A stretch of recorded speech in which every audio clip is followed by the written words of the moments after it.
Assalamualaikum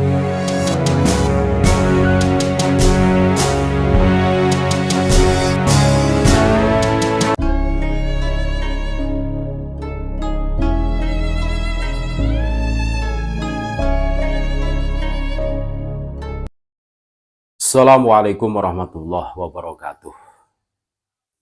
Saudara-saudaraku sebangsa setanah air, dimanapun Anda berada, berjumpa kembali dengan kami, channel Bejo Donya Akhirat. Sak bejo-bejane wong ngalali isih luwih bejo wong kang eling lan waspada, dan tentunya tetap NKRI harga mati. Kita semua sudah menyaksikan cuplikan video bersama para kabib-kabib ziarah kepada junjungan mereka. Siapa? Habib Utsman bin Yahya, yang katanya Habib Lutfi mufti awalan wa akhiron. Kenapa dikatakan mufti awalan wa akhiron? Karena selepas beliau tidak ada yang sanggup menjabat sebagai dewan fatwa. Padahal kalau menurut ahli filologi, ahli sejarah, Habib Utsman bin Yahya adalah anteknya Belanda, muftinya Belanda. Demikian dari ahli filologi. Dan berikut ini dalam buku ini ya. Nah, buku ini.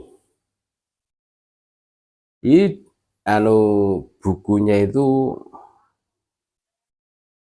dikarang oleh Mr. Hamid Al-Ghadri ya. Christian Snokhorgrony, politik Belanda terhadap Islam dan keturunan Arab. Dr. Hamid Al-Ghadri ini internal Ba'alwi, ini yang jelas ini. Ini dari suku Ba'alwi atau kabilah dari klan Ba'alwi. Nah, di dalam buku ini yang ditulis oleh internal Hadromi atau Habaib sendiri, Mr. Hamid Al-Ghadri, bukan Kesultanan Pontianak, tapi jangan cuma namanya sama, menyebutkan bahwa Snokhorgrony sangat berupaya keras bagaimana caranya memulihkan nama baik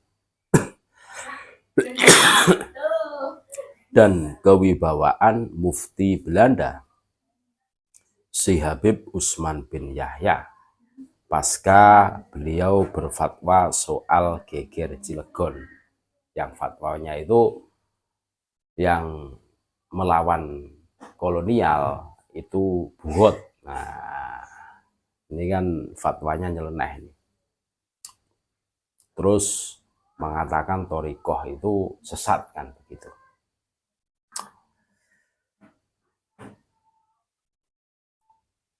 Karena pada saat itu sang mufti Belanda ini banyak dimusuhi oleh para tokoh Islam, para tokoh thorikoh Islam, bahkan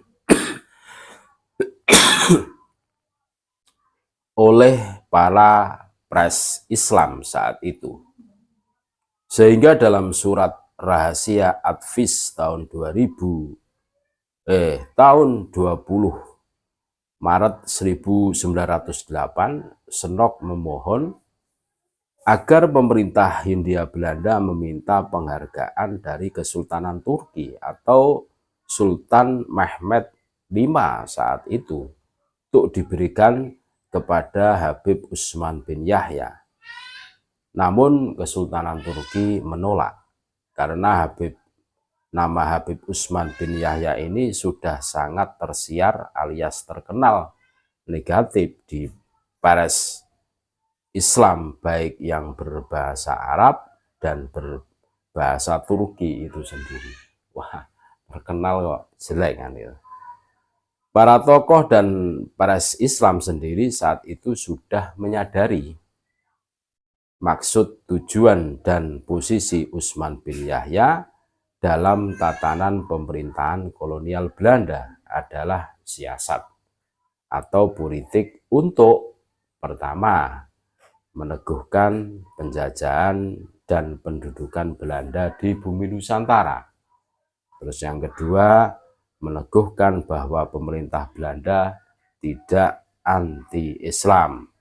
Terus yang ketiga, meminimalisir kritik dan perlawanan pribumi Muslim yang sulit diatur dan seterusnya. Christian Senogoro-Gronje, politik Belanda terhadap Islam dan keturunan Arab, Hamid Al-Qodri, halaman 117. Di dalam buku ini, jadi gimana pun itulah fakta yang berkaitan dengan masalah Hadromi atau habaib ini.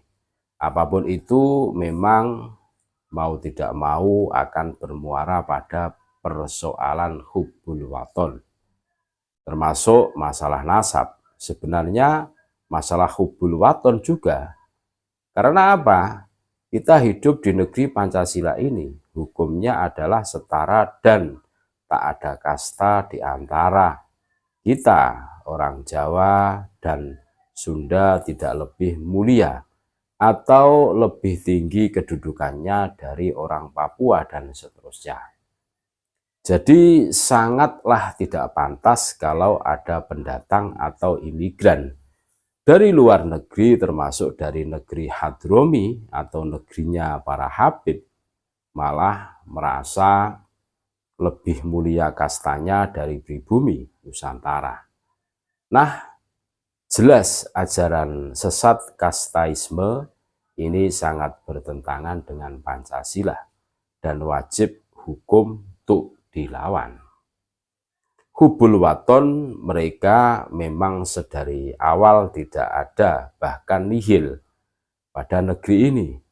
Mereka pikir negara ini milik pemerintahan Hindia Belanda, padahal mereka paham betul bahwa negara ini adalah milik pribumi yang sudah memiliki pemerintahan kerajaan-kerajaan sendiri sebelum ditaklukkan Belanda. Tapi mereka tak peduli, bahkan sampai sekarang pun sering kita jumpai dalam majelis-majelis mantan antek Belanda ini lebih sering mengajarkan hubbun nasab, kecintaan pada nasab daripada hubbul waton atau kecintaan pada negeri. Klan Hadromi atau Habaib ini sedari awal masuk ke sini memang dari negeri yang bermasalah, dan mereka adalah orang-orang yang bermasalah di negeri mereka. Jadi bohong kalau mereka datang ke sini untuk menyebarkan Islam, apalagi untuk mencetak kiai. Fakta yang sebenarnya adalah untuk mencari kehidupan yang lebih baik dan enak, yaitu dengan jadi antek pemerintah kolonial Belanda dan mau jadi ras tertinggi, dihormati dan dimuliakan di Nusantara. Itulah kisahnya dari buku tentang politik Belanda terhadap Islam dan keturunan Arab. Salam waras dan tetap NKRI harga mati. Assalamualaikum warahmatullahi wabarakatuh.